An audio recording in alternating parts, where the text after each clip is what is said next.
Good evening, good evening, good evening.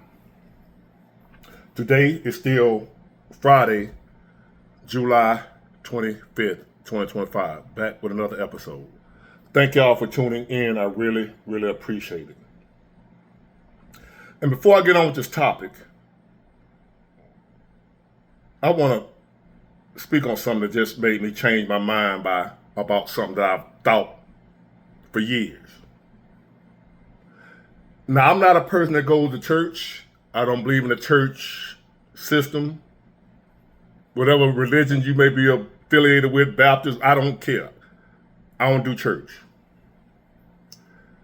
But since I don't do church, that's my personal choice. If somebody else chooses to go to church, that's their business. But something I've been doing wrong, or a way I've been thinking that I feel was wrong,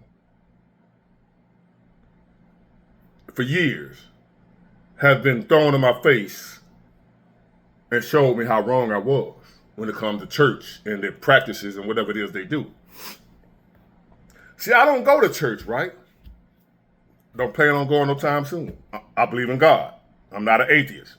I don't believe in church. I don't think it's real. I think it's fake. I believe it's not the real God they're in there serving. They're in there on some whole nother. That's just my belief. But I keep my belief to myself. I stay over out y'all way. I let y'all worship. Y'all have a right to worship and believe as you please, as long as you ain't messing with me, right? But from time to time, I would give my opinion. You know, opinions are like a-holes. Everybody got one.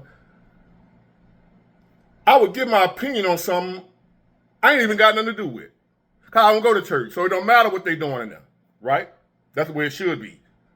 I try to pride myself on keeping it real, so I'm keeping it real with y'all. I don't go to church. I don't attend church. So if it ain't affecting me, it ain't my business what they doing. And whatever they doing in there ain't affecting me. So I shouldn't have nothing to say about what they got going on because I don't go. But I would still find myself speaking on the tithes, right? About people getting and how the pastor riding around and how these people in there, even though they struggling, they still find it necessary to, however they want to do it, to get a pastor money. Even though they might be struggling themselves. I mean, why y'all giving him money? He's straight or whatever. Or you ain't got no money yourself. How you giving him money? Or the tithe thing, they paying tithes, whatever, right? Why you doing that? Asking people why they doing whatever it is they doing with their damn money. And I did that for years. But God throwed it in my face today. Told me to shut the hell up from now on, speaking on something that got a damn thing to do with me. If I ain't giving my money to the pastor, if I ain't giving my money, paying tithes, what I got to do with the people who giving the money they done work for? If it feels like something they want to do with their money, and it was on their heart to get to the pastor, get to the church, pay tithes, if they're a fool or not, it's their damn money. What you got to do with it? Big Ward. So here it is, I'll read the comment. And I was thanking somebody who had gave me a super chat, like $20, right? Eternally grateful. I appreciate it. I'm not on here asking nobody for a dime. And y'all know, y'all watch me every day. Hey, will y'all donate to help me with that? Nothing. My truck was $9,000. It took me 3 months to pay that truck off to get out the shop for the transmission. I didn't come out here one day with no fundraisers, asking for no help, no GoFundMe, no nothing to help me get my truck out. I don't do that. So, if you giving anything, whatever, cash out, super thing, whatever, because you wanted to, right? It's your damn money. So somebody gave me a $20 super chat today. And I went to thank him for it. I'm seeing somebody done beat me to the comment. I can't even thank the man. It's for me. I ain't had time to thank him before somebody done jumped in the comment section before me on the post. Why you giving him money? And then it immediately slapped me in the face of all the times I was wondering why people getting the pastor money, offerings and love offerings, and because them people feel like whether I agree with it or not, them people feel like they're getting something of value from that pastor. They're getting something of value from being in that church. Whether I believe they are or not, they feel like it. And if it's their money, they can do what the hell they want to do. I would look like a pure D hater. And that's what I've been doing. Like, why am I questioning about folk? And then I saw it with a hater in my comment section, asking somebody why they giving me money that I didn't even ask for. Them folk felt in their heart if they wanted to give me something, they did. What it got to do with you if it ain't your wife or husband spending y'all rent money on some dude on YouTube? Whether or not why somebody gave me some money. It ain't your money. You ain't know, dude. You ain't know it. I just wanted to get that out the way before I get through this topic. How you damn haters, man. Just one slap for you, one more for you, one more. If I was in real life, what I would like to do to you, since I can't do, I'm gonna give you a virtual slap. You hating ass. Why you giving him money? Why you worried about it? What it got to do with you? I ask God, please don't let me ever wake up being a hater. If I ever become a hater, take me out of here. I cannot live my life as a hater. You cockroaches. I'd rather have a pet cockroach than to hang out with a hater. But anyway, on with this topic. Guard this with your life. Because they after it. They're trying to get it. If they control this, they control you. So you gotta stay on guard at all times. And it's in the scriptures, if you believe in the Bible. Some of it I believe, some of it I don't. That's my business. I'm just telling you how I feel. But I read where it says guard your mind. Or your heart, however you want to. They're all one and the same. Your essence, your thoughts, your feelings, your being, guard it. Because that's what they're after. Your mind. Everything happening to us right now is on purpose. It serves a purpose. They're trying to break your mind. So goes the head, so goes the body. Hold on, y'all. It's like a boxing match. I remember watching Mike Tyson fight back in the day, right? And I remember the commentators talking about his opponents. Mike Tyson's aura. It was so just his presence. He was talking about how a lot of times his opponent lost the fight before the match even started.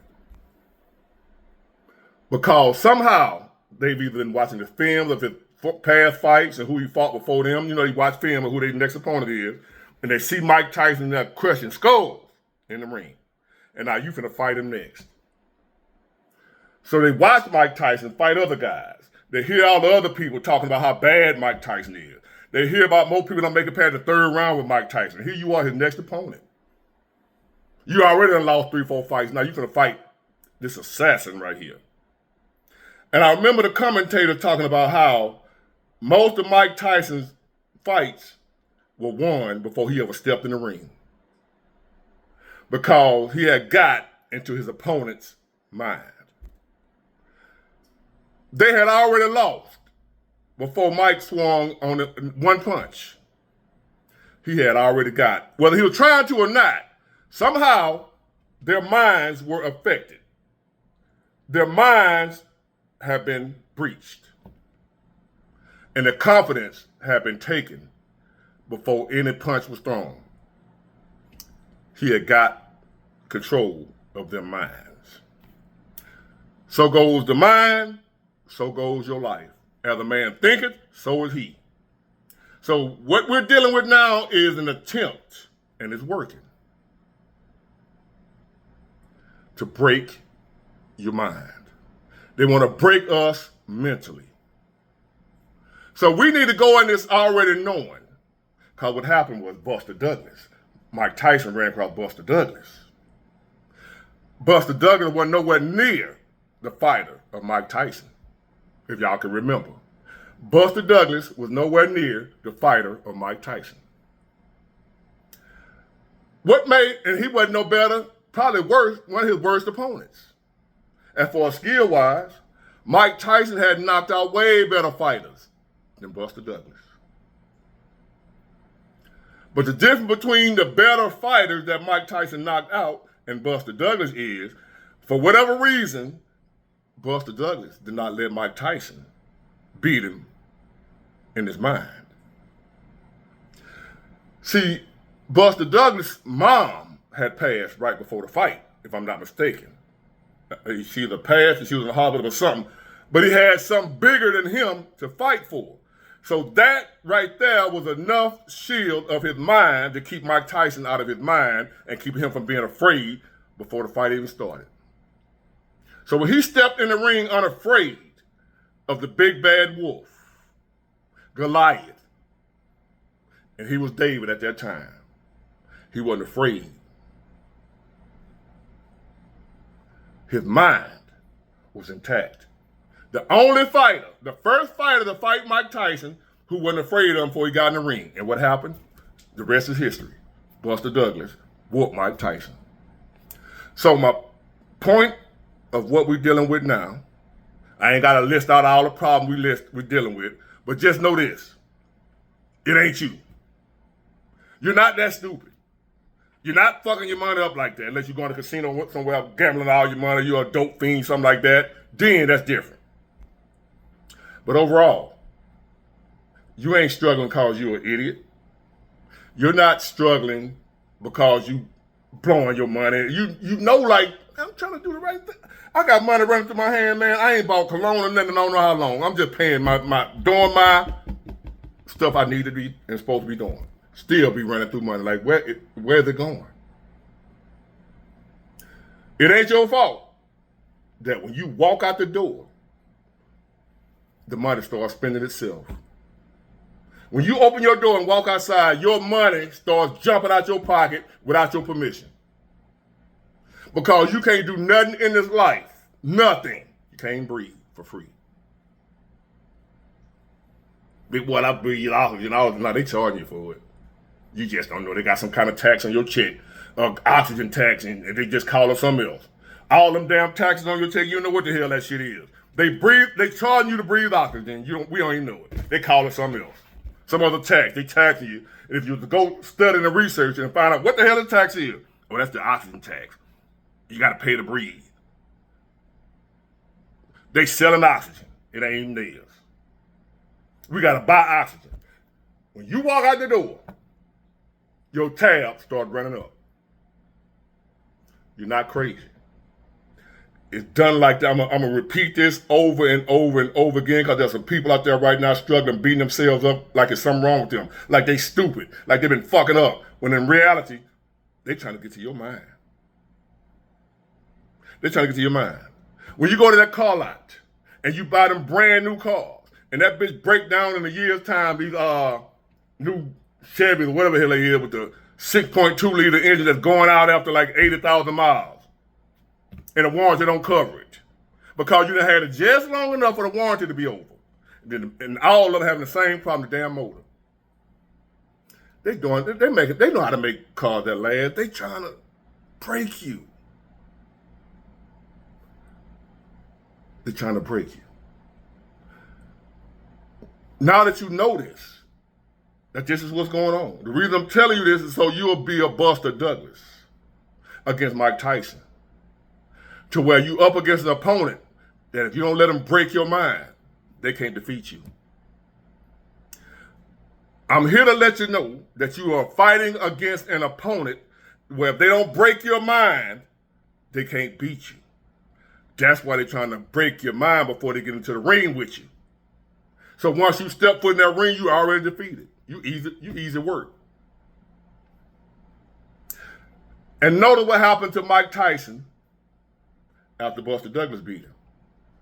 He started losing more fights. You know why? Not because the fighter was better than him, but because when they saw Buster Douglas beat him, the rest of them weren't scared of him no more.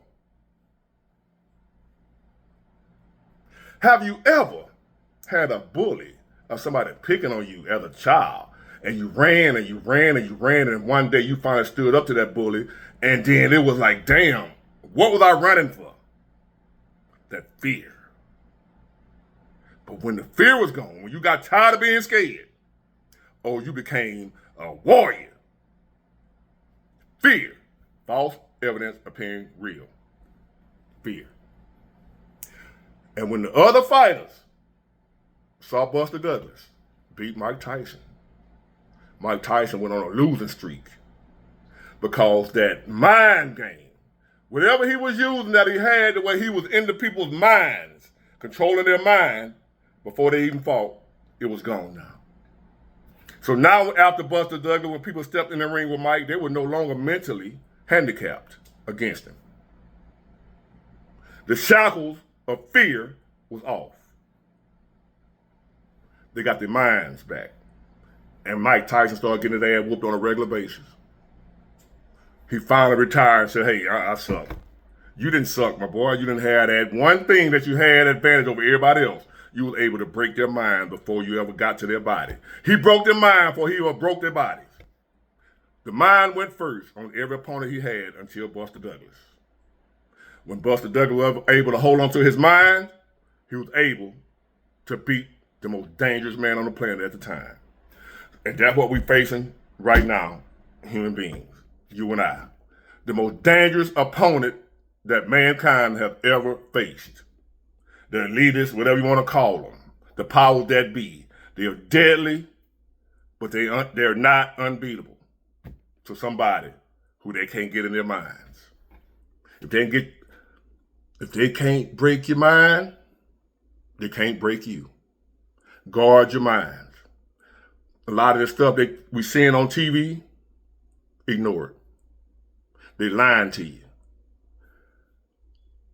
Same way they manipulate and control your vote by feeding you out little information. They could have got us to vote for anybody they wanted us to vote for. They can get us to do anything they want us to do just by pumping out certain information depending on who you listen to. Be careful who you listen to. Look at all the people that think Kamala Harris was a good candidate. And the people that think Kamala Harris was a good candidate because of the stuff that was pumped in their minds, they think the people that think Trump was a good candidate was an idiot. And it goes both ways. All because whatever's being pumped in your mind, whatever you let and control your mind is controlling you. And that should never happen. You, me, everybody within the sound of my voice, we've all lost our minds. You lost your mind, I lost mine. That's why we've been getting our ass whooped around here lately. They broke us up here. Take this back, take your life back. Get it, got it good. Bye.